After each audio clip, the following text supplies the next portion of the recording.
Minha mãe me levava à igreja, mas só em 1992 eu aceitei Jesus como meu Salvador. A situação atual é muito difícil, mas no passado não era tanto. As pressões que sofríamos vinham mais da família e da sociedade. Naquele tempo, o governo não se envolvia na perseguição aos cristãos. De lá para cá, ficou muito difícil, porque o governo disse o seguinte: precisamos tomar medidas contra a igreja neste país. A população, principalmente em sua porção mais ortodoxa, concordou com a decisão do governo. Muitas pessoas colaboram com as autoridades. Com certeza, se alguém por um momento abrir uma Bíblia num restaurante, será preso pelos agentes do governo e enfrentará muitas dificuldades na prisão.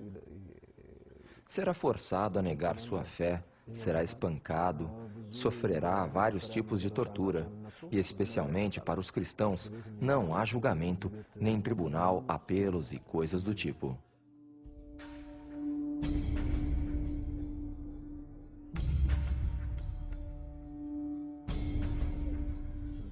Por exemplo, há alguns cristãos que foram aprisionados há 4 ou 5 anos e jamais foram levados a julgamento num tribunal. Em vez disso, as autoridades exigem que eles assinem documentos negando a fé. Essa é a primeira exigência que fazem. Quem se recusar a assinar será perseguido e torturado na prisão. A próxima punição é uma tortura cruel chamada posição helicóptero.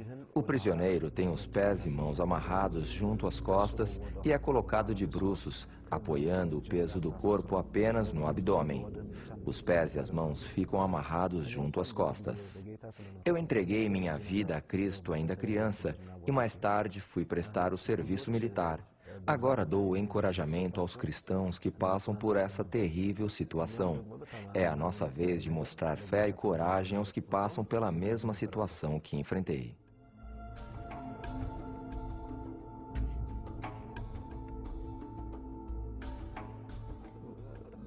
Eu não saberia dizer quantas vezes fui torturado desse jeito, mas me lembro que, durante cerca de 5 meses, me puseram numa solitária e me aplicaram diversos tipos de tortura.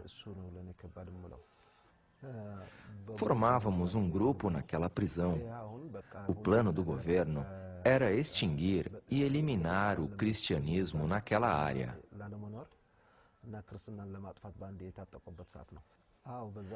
Após 6 meses de prisão e torturas, os representantes do governo surgiram com uma nova ideia. A ideia consistia em nos pedir para negar a fé e assinar um acordo. Naquele acordo, você se comprometeria a não ler a Bíblia, não orar, não possuir literatura cristã e não se reunir com mais de uma pessoa, pois alguém o estaria observando o tempo todo. Quem concordasse em assinar seria posto em liberdade. Eles não se importavam em nos deixar naquela situação. Quem não assinasse o acordo seria mantido na prisão.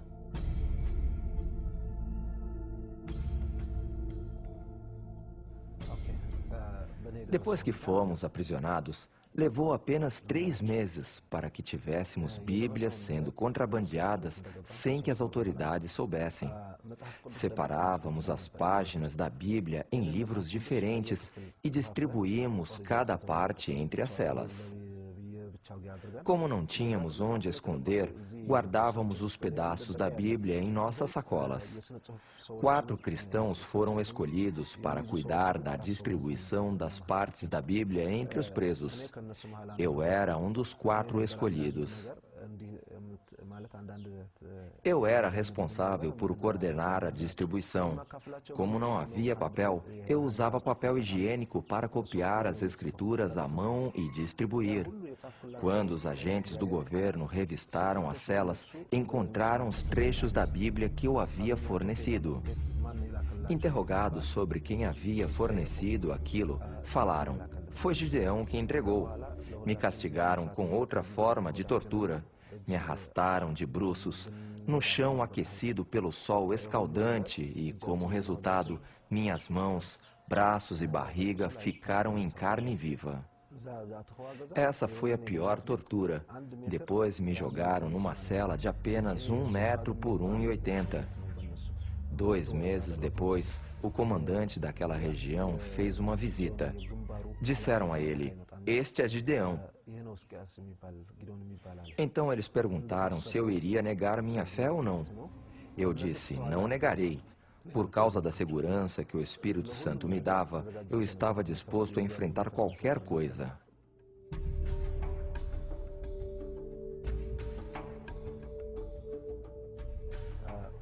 Juntaram todos os cristãos em um lugar e fizeram a mesma pergunta para eles: "Vocês vão negar sua fé ou não?"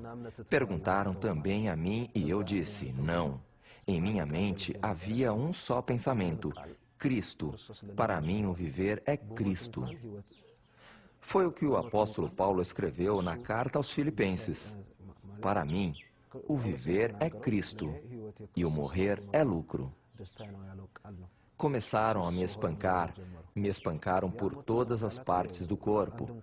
Naquele momento, eu lembrava que o Senhor Jesus havia passado pela mesma situação. Ele foi espancado ao pagar o castigo pelos meus pecados. Participar de seu sofrimento era uma grande honra para mim. Era nisto que eu pensava. Não foi fácil, não foi nada fácil. Mas quando penso no quanto maior foi o sofrimento de Jesus, percebo como é fácil suportar minha dor.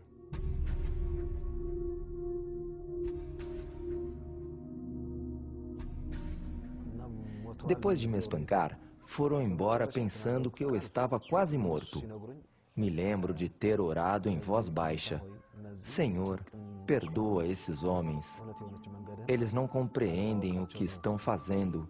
Eu entrego minha alma para descansar em tuas mãos." Amarraram minhas mãos e me jogaram de novo naquela pequena cela. Eles fizeram tudo isso pensando em ensinar uma lição aos outros, para forçá-los a assinar o acordo. Esse era o motivo de fazerem tudo isso na presença dos outros prisioneiros.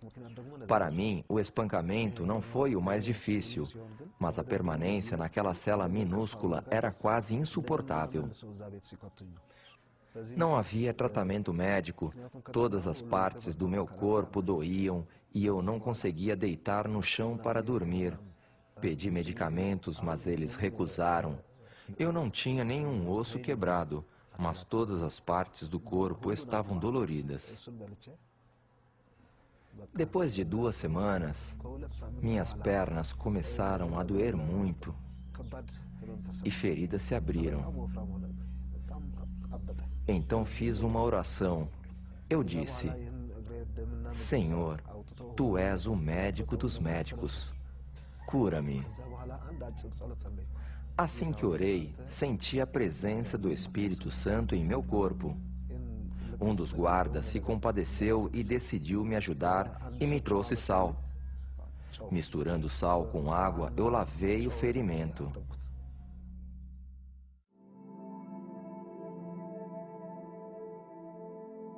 Permaneci por mais 2 meses naquela pequena cela. No 4º mês, me transferiram para outro lugar. Naquela ocasião, um dos meus agressores me perguntou: "Por que você passou por tudo isso? Por que enfrentar uma situação dessas?